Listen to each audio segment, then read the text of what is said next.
എന്നെ പോലെ മത്തി ഫാൻസ് ഉണ്ടെന്നുണ്ടെങ്കിൽ മസ്റ്റായിട്ടും ട്രൈ ചെയ്ത് നോക്കേണ്ട ഒരു ഐറ്റമാണ് കേട്ടോ ഇന്ന് കാണിക്കുന്നത്. നല്ല ടേസ്റ്റി ആയിട്ടുള്ള ഒരു മത്തി പൊരിച്ചതിൻ്റെ റെസിപ്പിയാണ് ഇന്ന് കാണിക്കുന്നത്.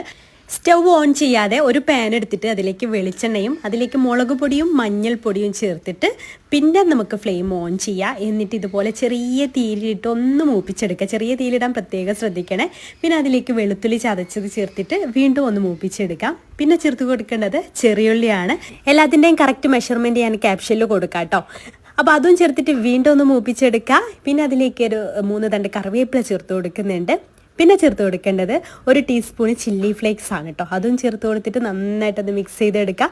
പിന്നെ ചെറിയൊരു ചെറുനാരങ്ങ വലുപ്പത്തിൽ പുളി പിഴിഞ്ഞ വെള്ളം കൂടെ ചേർത്ത് കൊടുക്കുന്നുണ്ട്. ആവശ്യത്തിനുള്ള ഉപ്പും ചേർത്ത് വീണ്ടും മിക്സ് ചെയ്തെടുക്കുക. എന്നിട്ട് ഇത് നിരത്തി അങ്ങ് വെച്ച് കൊടുക്കുക കേട്ടോ.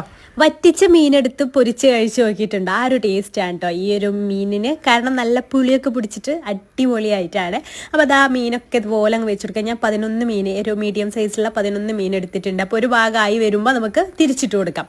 എന്നിട്ട് വീണ്ടും ഒന്ന് തിരിച്ചിട്ട് കൊടുക്കുന്നുണ്ട് കേട്ടോ. നമുക്ക് ഈ ഒരു പുളിവെള്ളമൊക്കെ ഒന്ന് വറ്റി അതിലിങ്ങനെ ഫുള്ളായിട്ട് വറ്റി ഡ്രൈ ആയിട്ട് വരണം. ലാസ്റ്റ് കുറച്ച് കറിവേപ്പില കൂടെ ഒന്ന് ഇട്ട് കൊടുക്കുന്നുണ്ട്.